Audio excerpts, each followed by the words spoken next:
I'm sure for both of you, I mean, for all actors, the script is usually the main sort of pull, isn't it? What did you admire about Chris Terrio's first-time script for this improbable but true story, John? The fact that it was a true story drew me in, and it was a page-turner.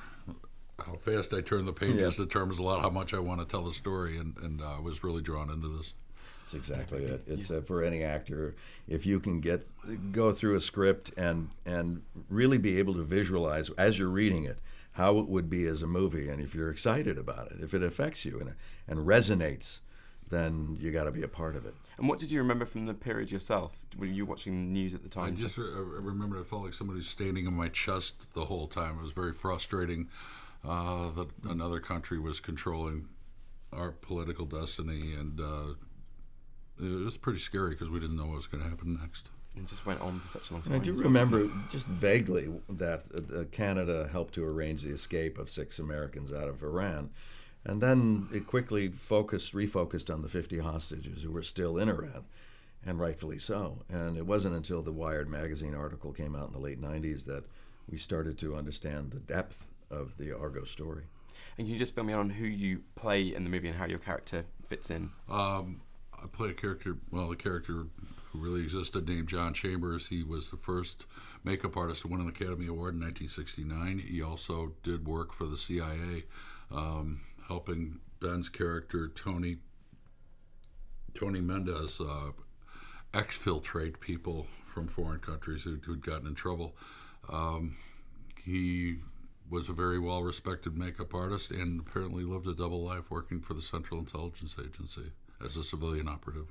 And your aspect of the film brings a lot of sort of humour to the movie as well, which is great contrast to what's going on in Iran. And I was fortunate enough to work with a great Alan Arkin, whose coattails I rode.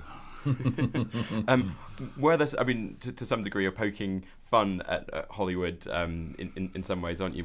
Were there some stories that you and Alan kind of shared talking about maybe some of the people that you worked with in past projects? Yeah, he based his character on Jack Warner, founder of Warner Brothers, whom he met very briefly. But yeah, Alan's been around. And how about your character, Bryan? I believe he's an amalgam of several characters. He is. He's a composite character about CIA officers. And, I did some research at Langley, Virginia, CIA headquarters, just to try to get this sense of the culture and the humanity of these men and women and present it honestly. And did that help actually shooting in Langley as well? Did that help the truth? Certainly gave it a sense of gravitas, And so when you see the movie and you see the exterior of what we call CIA headquarters, it really is CIA headquarters. And, shooting there was a little eerie in a sense.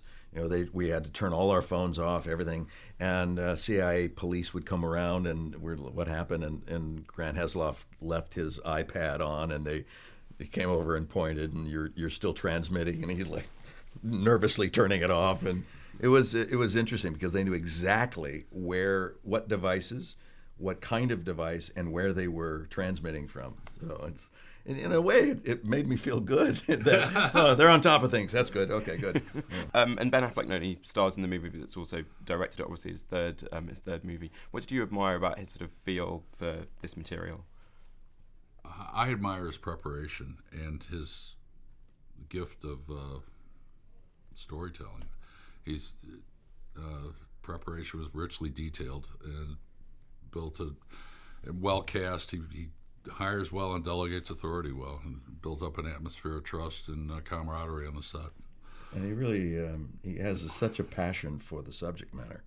And he's a hard worker. There's no avoiding the hard work, the 15, 16-hour days of getting the shot and doing the work, and that's what you don't see, and nor should you see it. You see the finished result, but from the other side of the camera, you realize there is no shortcut for the hard work, and he put it in. And just finally, we've seen you both in some acclaimed TV series over recent years. Is there more fluidity now, do you think, between big screen and small screen? If so, why is that? I think that's been the case for years. Yeah. It's storytelling. Wherever the good stories are told, that's what's going to attract actors and writers and directors, regardless of the medium. Bryan Cranston, John Goodman, thanks very much. Thank you, sir.